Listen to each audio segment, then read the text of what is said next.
Somewhere in the ancient city of Alexandria stood an institution unlike anything the world had ever seen. It was built to gather the knowledge of the entire known world and preserve it in one place. Its shelves may have held hundreds of thousands of scrolls, containing science, medicine, philosophy, literature, and history. For generations, scholars traveled across the Mediterranean to study within its walls. Today, almost none of that knowledge survives. And the story most people believe about how the library was destroyed is almost entirely a myth.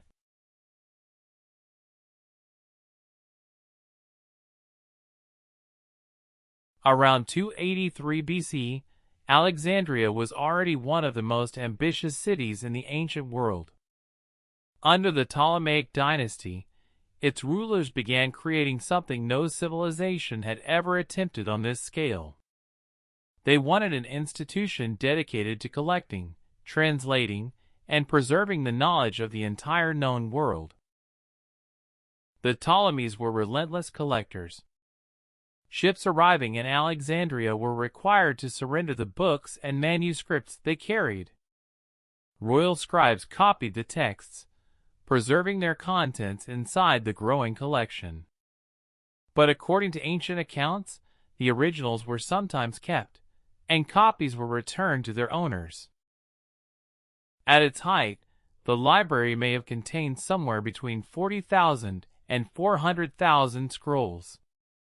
The exact number remains uncertain, but even the lowest estimate represents an extraordinary concentration of knowledge. Scholars traveled from across the Mediterranean to study in Alexandria. They were offered royal funding, housing, and access to a collection unlike any other on Earth.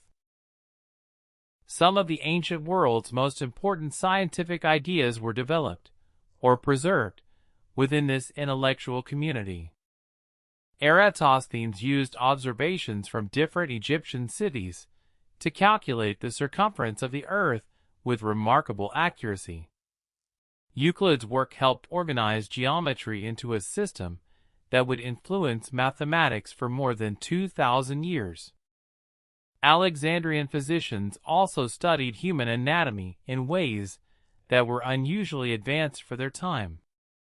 For a time, Alexandria became one of humanity's greatest centers of learning.